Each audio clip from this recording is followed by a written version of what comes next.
one of the first questions that always comes through when people get in touch is, what are our fees? So we're transparent on our website. Our base fees are there and you can take a look at them.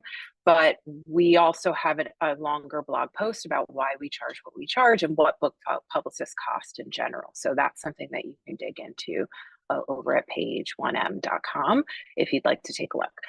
But another ancillary question there that authors will sometimes ask is, will I earn the fee I pay you back in sales on my book?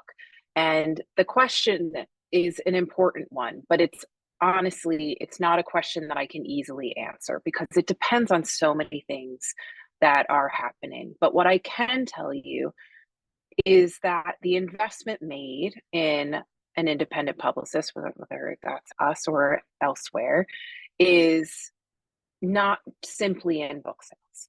It's an investment in a number of things. It's an investment in name recognition, in the ability to sell your next book, in speaking fees for the future. If you are in academia, it may very well mean the difference between tenure or not tenure, right? It's so valuable from that point of view that the more attention you get, the next book will have increasingly more attention as well. So making sure that every book has the best shot it possibly has, I think has an incredible amount of value in addition to the book sales, which are always important.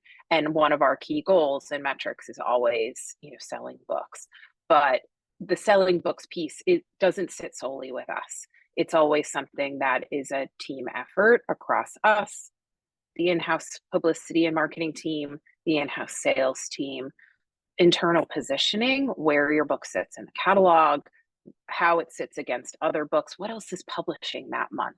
It can be incredibly challenging when people look at the bestseller list, for example, to say, who am I competing against? It may be very different how many books you need to sell in August, which is a smaller, slower publishing month with less competition, versus September. So even just a week difference in when your book goes on sale could mean the difference between making the bestseller list and not making the bestseller list, because the competition is so wholly different in September, as well as March, April, and May are all big publishing months. So it could be very difficult.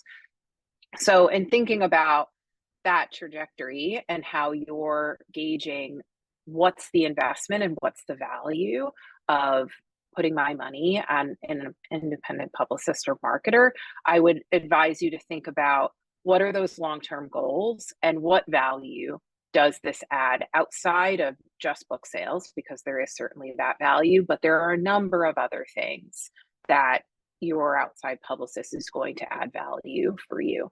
So that's something that I think is well worth thinking about in advance and making sure that you have some measure for that value and return on investment for yourself.